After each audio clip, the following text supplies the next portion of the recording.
انسانوں کے ہر جوڑ پر ایک صدقہ واجب ہے، ہر روز جو طلوع ہوتا ہے تو ہر جوڑ کا صدقہ. یہ انگلی کا جوڑ اگر لاک ہو جاتا، آج صبح آپ اٹھتے ہو یہ لاک ہے تو کیا ہوتا، گھٹنا لاک ہو جاتا، کوہنی لاک ہو جاتی. صبح کو انسان اٹھے کہ میں بھلا چنگا ہوں.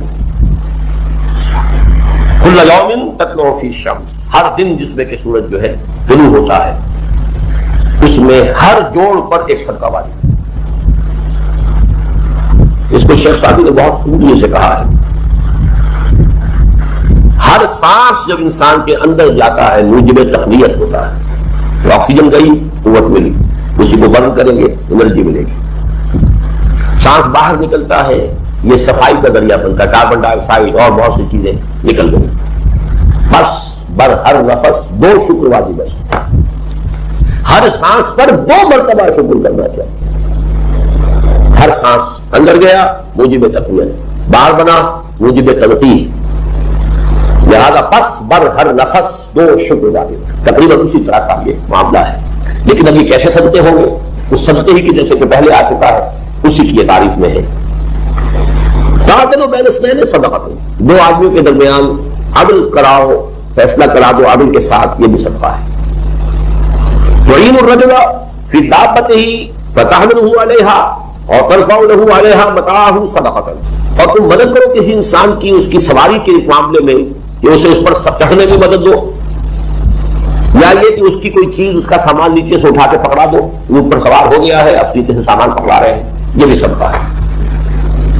والکلمۃ الطیبۃ صدقۃ، ہر پاک بات جو اپنی زبان سے نکالو گے وہ صدقہ ہے. فلیقل خیرا او لیصمت، بات صحیح کرے اچھی کہے یا خاموش رہے، ہر اچھی بات جو زبان سے نکلتی صدقہ ہے. وبکل خطوۃ تمشیھا الی الصلاۃ صدقۃ، اور ہر قدم جو وہ نماز کے لیے جاتا ہے تو اٹھاتا ہے یہ صدقہ ہے. وتمیت الاذى عن الطریق صدقۃ، اور راستے میں سے کوئی اذیت شے کو، اذیت بخش چیز کو دور کرتا ہے، کہیں گھوڑا پڑا ہوا ہے، کہیں کچھ اور ہے، کوئی ٹھوکر کھا جائے گا تو ہو سکتا ہے تو کوئی اندھا گزرے، اس کے لیے کوئی مصیبت ہو جائے، اس کو اگر ہٹاتے ہوئے چلے گی صدقہ. زندگی آمد برائے بندگی، زندگی بے بندگی شرمندگی. اور اس میں جو کنفیوژن ہم نے پیدا کر دیا ہے کہ عبادت کو عبادات کے مترادف قرار دے دیا. نماز روزہ حج اور زکوٰۃ میں عبادات ہیں، وہ عبادت جس کے لیے ہمیں پیدا کیا گیا ہے، وہ یہ چیزیں نہیں ہے. وہ ہے پوری زندگی میں ہمہ تن، ہمہ وقت، ہمہ جہد اللہ کی اطاعت. ہر وقت نماز نہیں پڑھی جاتی، ہر روز روزہ نہیں رکھا جاتا. یہ جو کہا میں نے صرف تمہیں پیدا ہی اس لیے کیا کہ میری عبادت کروں. عبادت سے مراد یہ چیزیں نہیں ہو سکتی. یہ در حقیقت اس عبادت کے لیے سپورٹس، جیسے 4 ستون ہے ان پر چھت ہے، چھت کو سپورٹ دینے کے لیے ستون ہے. ستونوں کی معنویت ہی تب ہے جبکہ چھت ہو، ورنہ کیا کہنے کس لیے کھڑے کر دیے 4 ستون؟ پاگل کرنے کو کس لیے؟ What for? جب تک کہ چھت کا تصور نہ ہو. شامیانے کے لیے 4 آپ نے باز کھڑے کیے ہیں، کس لیے؟ اس شامیانے کو سپورٹ کر دیتے. تو اب اس میں جو مضمون آیا وہ یہاں بھی آ گیا اس حدیث میں، قرآن مجید کی آیت میں ایاک نعبد و ایاک نستعین. یہ ہے دوسری بات جس پر کہ آج کی ہماری مرکزی جو مضمون ہے وہ یہ حدیث. تجھ ہی سے مدد مانگتے ہیں اور مانگتے رہیں گے. اللہ تعالیٰ سے مدد مانگنا، اب آپ لوگ سمجھیے کہ مدد جو مانگی جاتی ہے مختلف الفاظ استعمال ہو سکتے ہیں. استعانت وہ اس حدیث میں بھی آیا، قرآن میں بھی آیا سورہ فاتحہ میں، ایاک نستعین. استمداد مدد طلب کرنا، استنصار نصرت مانگنا، استدعاء کوئی دعا کرنا کسی کام کے لیے، استغاثہ کسی کی دعائی دینا، یہ تمام ایک قبیل کی چیزیں ہیں. ان کو جمع کر دیجیے استعانت. اب استعانت ایک تو ہے عام مادی دنیا کے اصول کے اندر میں کسی کہوں بھائی مجھے پانی پلا دینا، یہ بھی استعانت ہی دینا، میں نے اپنی ضرورت کو پورا کرنے کے لیے اسے مل جائے، اس میں کوئی شک نہیں، کوئی برائی نہیں. معلوم ہے یہ عام مادی قوانین کے تحت ہوگا. یہ الگ بات ہے کہ حضور کے بارے میں آتا ہے صلی اللہ علیہ وسلم کہ آپ کبھی ایسے کام کے لیے بھی کسی کو نہیں کہتے تھے. یہاں تک کہ اگر آپ سواری پر ہوتے تھے، اگر آپ کا جو گھوڑا ہے وہ نیچے گر گیا تو آپ اپنی سواری کو بٹھا کر یا اتر کر خود گھوڑا اٹھاتے تھے، کسی سے کہتے نہیں تھے کہ میں ادھر اٹھاتا. یہ استدعاء، استعانت، استمداد، اس میں ایک درجے ہیں، بڑے اونچے درجے بھی ہیں. لیکن عام حالات میں ہم مادی قوانین کے تحت اگر کوئی مدد چاہے کسی سے تو کوئی بڑی بات نہیں، اس میں کوئی شرک نہیں، اس میں کوئی کفر نہیں. اگرچہ بعض حضرات کے نزدیک اس کا ایک درجہ ہے وہ میں بعد میں بیان کروں گا. لیکن یہ کہ ماورائی انداز کسی غیر مرئی حقیقی یا باہوما شخصیت سے مدد مانگنا یہ شرک. غیر مرئی حقیقی فرشتے ہیں، غیر مرئی ہے حقیقی. باہوما جنہوں نے گاڈسز اور آلہہ بنا لیے، دیویاں دیوتا بنا لیے، یہ باہوما ان کے وہم کی پیداوار. وہ بھی غیر مرئی تصویریں بنا لی ہے پوجنے کے لیے، لیکن وہ کہتے ہیں کہ تصویریں جو ہم نے بنائی ہے، یہ مجسمے بنائے ہیں، وہ بنائے ہیں، یہ صرف توجہ کے ارتکاز کے لیے ہے، تاکہ پورا مراقبہ کر سکے، ہم اپنی توجہ کو مرکوز کر سکے. ہمیں نہیں پتا ہے، ان بتوں میں کچھ نہیں ہے. ایک عام ہندو ہے بیچارہ، عام جاہل دیہاتی، وہ تو یہی سمجھتا ہوگا کہ اسی میں ہے سب کچھ، اس بت ہی کے اندر ہے. لیکن یہ پڑھے لکھے ہندو ہیں، جو تعلیم یافتہ لوگ ہیں. ڈاکٹر رادھا کرشنن بہت بڑا فلسفی تھا، جو آپ کو معلوم ہے بھارت کا صدر رہا ہے، بہت بڑا فلسفی. اس کی ایک کتاب ہے انڈین فلسفی کی، اتنی موٹی موٹی دو جلدیں ہیں، بڑی باریک کھائی. اس میں اس نے کہا کہ ہمیں بتوں میں کچھ نہیں سمجھتے، یہ صرف کنسنٹریشن، توجہ کو مرکوز کرنے کے لیے ہم نے ان کو بنا لیا ہے، تاکہ ان کے ساتھ ایک ذہنی اور روحانی رشتہ قائم کرنے کے لیے اپنی توجہات کو مرکوز کر سکتے. بعد میں نے بتایا ایک ہے غیر مرئی حقیقی، ایک ہے غیر مرئی موہوبہ. غیر مرئی حقیقی میں فرشتے بھی معلوم ہے یہاں موجود ہیں، کرام کاتبین ہیں، لیکن میں یہ نہیں کہہ سکتا کہ ذرا میری مشکل دور کر دوں. اس فرشتے سے میں مخاطب نہیں ہو سکتا، یہ شرک ہو جائے. حالانکہ ہمیں معلوم ہے فرشتہ ہے، فرشتے تو اس وقت ہمارے مجمع کو گھیرے ہوئے ہیں. حضور کی حدیث مجتمع قوم فی بیت من بیوت اللہ یتلون کتاب اللہ وإذا رسولہ بینہم الا حفتھم الملائکہ وغشیتہم الرحمہ. جب بھی کبھی میرے گھروں سے کسی گھر میں میرے بندے جمع ہوتے ہیں قرآن کو پڑھنے اور سمجھنے کے لیے، سمجھنے سمجھانے کے لیے، تو فرشتے ان کے گرد گھیرا ڈال لیتے ہیں اور ان پر رحمت چھا جاتی ہے اور سکینت ان پر آسمان سے نازل ہوتی ہے. اور اللہ تعالیٰ ان کا ذکر کرتا ہے فی من عندہ. دیکھو اے فرشتوں، تم تو کہہ دیتے تھے کہ اللہ کو یہ خلیفہ بنانے چلا ہے آدم، یہ تو دنیا میں فساد مچائے گا. دیکھو وہ میرے بندے وہ کیا کر رہے ہیں. اللہ تعالیٰ ذکر کرتا ہے ان کا اپنی اس مجلس میں، وہ جو ملائے اعلیٰ کی مجلس ہے، جو اللہ تعالیٰ کے قریب ترین جو فرشتے ہیں. یہ فرشتے ہیں لیکن مدد نہیں مانگی جا سکتی. اسی طرح اب ذرا مسئلہ دوسرا وہ مختلف سی ہو جائے گا. میں نے پہلے وہ بات کی جس میں اختلاف کا امکان ہے، فرشتے تو ہے تو پھر ہمارا ایمان ہے، اور اصل میں ایمان بھی ملائکہ ہی کی شکل بگڑی ہے. یہ جو گاڈ ان گاڈیسز بنا لیے گئے اور دیوی اور دیوتا بنا لیے گئے اور آلیہ بنا لیے گئے، ملائکہ ہی کی. ملائکہ کو اللہ نے ایک ایک کام پر معمور کیا ہوا ہے. یہ پہاڑوں کا فرشتہ ہے، یہ بارش کا فرشتہ ہے، یہ فلاں کا فرشتہ ہے. انہوں نے انہی کو دیوتا بنا لیا. وہ غلطی کیا لگی کہ ان کا کوئی اختیار بھی ہے. ہمارا ایمان کیا؟ فرشتوں کا اختیار کوئی. یفعلون ما یؤمرون، جو اللہ حکم دیتا ہے ان کا کوئی اختیار. بس یہ باریک سا پردہ ہے. یہی ایمان بھی ملائکہ بن گیا ہے. دیوتاؤں کی شکل اختیار کی. عرب کے لوگ خدا کی بیٹیاں کہتے تھے، یہ فرشتے خدا کی بیٹیاں ہیں. ان کے نام پر لات، یہ مؤنث نام ہے، لات، عزا، عزیز کیا مؤنث ہے، منات، یہ سب مؤنث نام. یہ بیٹیاں ہیں، یہ اللہ کی بیٹیاں ہیں، فرشتے ہیں ایسے. تو میں نے کہا کہ پہلے میں نے بات کی ہے وہ غیر مرئی کہ جو یقینی ہیں، متفق علیہ ہیں، فرشتے ہیں. ایک ہے مختلفی، وہ یہ ہے کہ اولیاء اللہ کی ارواح بھی، ان کو بھی یہ، اگر یہ قول امام الہند شاہ ولی اللہ دہلوی کا نہ ہوتا کہ میں کبھی اس کو تسلیم نہ کرتا. ان کا قول ہے کہ اللہ تعالیٰ اپنے جو بڑے محبوب بندے ہوتے ہیں، ان کے انتقال کے بعد ان کی ارواح کو بھی فرشتوں کے جو درجہ اسفل ہے، سب سے نیچے درجے کے جو فرشتے ہیں، ان میں شامل کر دیتا ہے. اور اللہ کے احکام کی جیسے تنفیذ وہ فرشتے کرتے ہیں، وہ کرتے ہیں.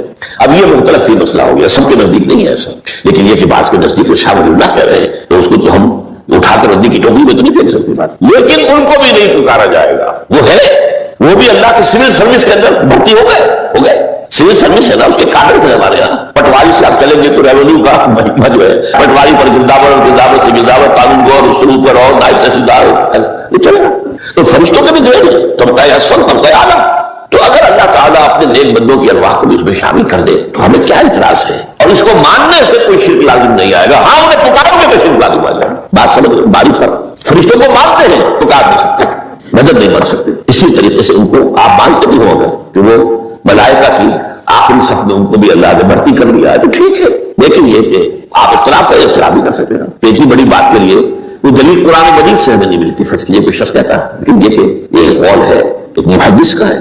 لیکن میں نے بات فرق جو بتا رہا ہوں، ان کو یہ مان لینا، یہ فرض کیجیے شیخ عبد القادر جو ہے بغدادی جیلانی رحمۃ اللہ علیہ، ان کی روح اب کہیں آ سکتی ہے، ارواح آ سکتی ہے، جیسے ملائکہ آ سکتی ہے، روح محمد صلی اللہ علیہ وسلم آ سکتی ہے. لیکن ہم اس وقت محمد کو پکاریں گے نہیں. پکارا تو شرک ہو جائے گا، دعوت جب دعا کی تو شرک ہو جائے گا. تو یہ ذرا باریک سا فرق ہے جو ہمارے ہاں اس فرق کو نہ سمجھنے کی وجہ سے ہی یا تو انکار کر دیتے سرے سے، وہ آ نہیں سکتی، اور یا یہ کہ پھر ان سے دعائیں اور استدعا اور استغاثہ، تو یہ دونوں میں جو ہے انتہا ہو جائے. اچھا، دنیا کے قانون کے تحت جو میں نے کہا تھا، میں بتاؤں گا کہ اس کا بھی ایک مرتبہ ہے آپ نے کسی شخص سے ایک کام کے لیے کہا، وہ کام دنیا کے قوانین کے تحت ہے، فرض کیجیے آپ کسی سے کہتے ہیں میری فلاں جگہ پر سفارش کر دیجیے، میرا یہ مسئلہ ہے 100% درست ہے، لیکن یہ کہ فرض کیجیے کہ میرا جو مدعا علیہ ہے یا جو میرا رد مقابل ہے وہ چرم زبان ہے زیادہ، یا وہ اس نے کوئی لمبی چوڑی سفارش جو ہے فراہم کر دی ہے، تو آپ بھی میری بات رکھ لیں۔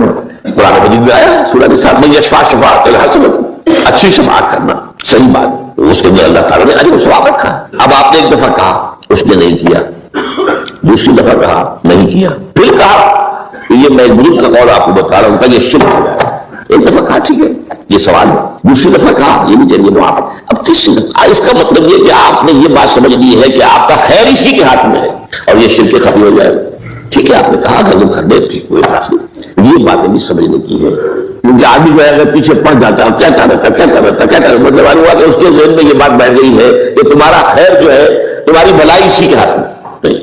بہرحال اس کبھی کے بارے میں ہم پڑھ رہے ہیں۔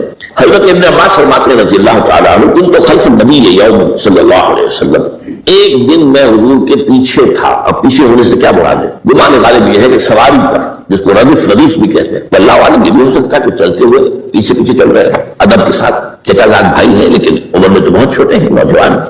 اس کیفیت میں حضور نے اب ان سے خطاب کیا، یا غلام، اے نوجوان، اے لڑکے کہا، اے لڑکے، وعلمک کا کلمات، میں تمہیں تلقین کرتا ہوں چند کلمات۔ اب یہ ہے حضور کا طریقہ تربیت و تعلیم و تزکیہ۔ وہاں کو مدرسے نہیں تھے، وہاں کو درس کی محفلیں تو نہیں ہوتی، محفل تو ایک ہی ہوتی تھی ہفتے میں، وہ جمعے کا اجتماع ہے، باقی حضور کی صحبت ہے، فجر کی نماز کے بعد بھی آپ بیٹھے ہیں، صحابہ بیٹھ گئے، کچھ گفتگو ہو رہی ہے، اسی میں تربیت، اسی میں تعلیم، اسی میں تزکیہ۔ وہ علیحدہ ذکر کے حلقے جو ہے وہ ضربے مارنے کے لیے یہ تو نہیں تھے، کیونکہ بات کی یاد ہے تو سب مانتے کہ یہ بات کی یاد ہے، یہ مصنوعی چیزیں نہیں۔ بہرحال حضور نے اے لڑکے یا اے بیٹے، جو بھی آپ اس کا ترجمہ کریں، میں تمہیں چند باتیں سکھاتا ہوں۔ مطلب کیا ہے؟ وعلمک کا کلمات، توجہ سے سنو، غور سے سنو، حفظ جان بنا لو۔ احفظ اللہ یحفظک کا پہلا کلمہ، اللہ کی حفاظت کرو وہ تمہاری حفاظت کرے گا۔ اب اس سے مراد کیا ہے؟ عام طور پر سمجھا گیا ہے کہ اللہ کے احکام کی حفاظت کرو، کوئی حکم ٹوٹنے نہ پائے، وہ تمہیں تمہاری حفاظت کرے گا۔ اور ایک مفہوم یہ بھی ہو سکتا ہے، اللہ کو اپنے دل میں محفوظ رکھو، اس کی یاد سے اس دل کو، اس خانہ قلب کو خالی نہ ہونے دو، مستعمل رکھو اللہ کو اپنے دل، تو اللہ تمہاری حفاظت کرے گا، اللہ تمہیں یاد رکھے گا۔ اور ابھی سے کچھ بھی الفاظ آئے، میرا بندہ جب مجھے اپنے دل میں یاد کرتا ہے میں بھی اسے اپنے دل میں یاد کرتا ہوں، جب میرا بندہ کسی محفل میں میرا ذکر کرتا ہے میں اس سے کہیں بہتر محفل میں اس کا ذکر کرتا ہوں۔ اللہ کی محفل تو ملائے اعلیٰ کی ہے، ملائکہ مقرب نہیں کی ہے۔ وہ جو امیر خسرو کا شعر ہے، وہ پتہ نہیں کس کیفیت میں انہوں نے کہا ہے، خدا خود میر محفل بود اندر لامکان خسرو، محمد سب محفل بود شب جائے کہ منبودم۔ اے خسرو، رات میں جہاں تھا وہ رات کی کیفیت تھی جو گزری ہے، وہ ایک لامکان کی محفل تھی، اب مکان نہیں ہے، لامکان ہے، مادی نہیں ہے، اس کی محفل میں میر محفل اللہ تھا اور شب محفل محمد ہے صلی اللہ علیہ وسلم۔ خدا خود میر محفل بود اندر لامکان خسرو، محمد شب محفل بود شب جائے کہ منبودم۔ بہرحال اللہ کو تم اپنے دل میں مستحضر رکھو، اللہ تعالیٰ تمہیں بھی یاد رکھے۔ دوبارہ فرمایا، احفظ اللہ تجدہ امامک تجاہک، اللہ کو یاد رکھو تو اپنے سامنے موجود پاؤ گے، جب چاہو دعا کرو۔ وہ جو کہا ہے وہ دل میں ہے، جب چاہو مخاطب ہو، دل کے آئینے میں ہے تصویر یاد، جب ذرا گردن چکائی دیکھ لی، چلو ڈھونڈ تو نہیں، نہ لو اقرب الیہ من حبل الورید، تمہارے دل میں اللہ ہے تو کہاں جا رہا ہے اس کو ڈھونڈنے کے لیے؟ اپنے دل میں۔ وہ جو بے دل نے کہا ہے، ستم اشکدر ہوا سب تشد کہ بے سیر سر و سمندرا، تجھے ان کا کم نہ دمیدہ ادھر دل کشا بچمندرا۔ بڑے ستم کی بات ہے کہ تمہارا دل کہتا ہے چلو ذرا باغیچے میں چلو، پھولوں کی سیر کرو، یہ گلاب کا پھول ہے، یہ موتیا ہے، یہ سیر، ستم بڑے ستم کی بات ہے۔ کیوں بھی ستم کیا ہو گیا اس میں؟ ستم اشکدر ہوا سب تشد، تمہاری خواہش تمہیں کھینچتی ہے، یہ بے سیر سر و سمندرا، سر و سمن، ذرا ان کی سیر کرنے کے لیے آؤ۔ تجھے گنچا کم نظر، تو خود ایک گنچا ہے، تو خود ایک پھول ہے، اللہ کا بنایا ہوا اشرف المخلوقات، وہ اشرف المخلوقات سے بڑا کوئی پھول ہو سکتا ہے؟ تجھے گنچا کم نہ دمیدہ ادھر دل کشا، اپنے دل کا دروازہ کھولو، بچمن ترا، اس کے اندر جو چمن آباد ہے وہ کیا ہے؟ روح ہے، دل مسکن ہے، قلب مسکن ہے روح کا۔ تو احفظ اللہ تجدہ امامک، یا تم تجاہک، اپنے سامنے موجود پاؤ۔ اذا سألت فاسأل اللہ، اب آ گیا وہ مرکز سے مضمون۔ دیکھو جب مانگو اللہ سے مانگو، یار اللہ کے سامنے ہاتھ دراز کرو بھی مت۔ ایک حدیث میں آتا ہے، یعنی حرام نہیں ہے، دنیاوی قواعد اصول قوانین کے تحت کسی سے مدد چاہنا، کوئی سوال کرنا حرام نہیں ہے۔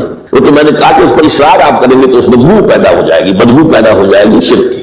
لیکن آپ کو سوال کریں مدد لیں، اسی پر دنیا قائم ہے، ایک دوسرے کے ساتھ تعاون کے ساتھ، لیکن ان کا مقام کیا ہے؟ کسی سے سوال مت کرو سوال اللہ، یہاں تک کہ جوتے باندھنے کا تسمہ تمہیں درکار ہے تو بھی کسی سے مت مانگو، اللہ سے مانگو۔ کیا پتہ اللہ کس کے دل میں ڈال دے اور وہ آ کے تمہیں تسمہ پیش کر دے۔ ہوتا ہے ایسا، مسافات ہوتا جو اللہ کے ساتھ مولا لگا کر رکھنے والے ہیں تو ایسے واقعات ہوتے ہیں کہ دل میں ایک بات آئی اور اس کے بعد وہی بات جو ہے وہ کوئی شخص آ گیا، اس نے وہ بات پوری کر دی، کیونکہ لوگوں کے دل جو ہے کہ اللہ کے دو انگلیوں کے مابین چاہتا کر دیتا۔ کیا پتہ اللہ کسی فرشتے کو انسانی شکل میں دے آتا ہے، فرشتہ آتا ہے انسانی شکل میں، آپ کی تکلیف کو رفع کر دے، آپ کی ضرورت کو پورا کر دے، اسی سے کسی اور سے۔ یہ ہے توحید کا لب لباب۔ یوں سمجھیے اسلام کی جڑ کیا ہے؟ ایمان۔ اسلام کا جو خارجی نظام عمل ہے، تو انفرادی اعمال ہو، اجتماعی ہو، ان سب کی روح رواں کیا ہے؟ ایمان۔ ایک بات ہوگی، ایمان کا خلاصہ لب لباب کیا؟ ایمان باللہ۔ جیسے ایمان بالآخرہ بھی ہے، ایمان بالملائکہ ہے، ایمان بالانبیاء ہے، ایمان بالرسول ہے، ایمان بالکتب ہے، ایمان بالقلب ہے، لیکن اصل ایمان، اسی لیے ایمان مجمل میں آپ کو معلوم ہے کسی اور چیز کا ذکر نہیں۔ آمنت باللہ کما ہوا باسمائہ وصفاتہ وقبلت جمیع احکامہ اقرار باللسان وتصدیق بالقلب۔ یہ ایمان مجمل ہے، اجمالی طور پر ایمان اس کا نام ہے۔ ہاں مفصل تفصیلی طور پر آمنت باللہ وملائکتہ وکتبہ ورسلہ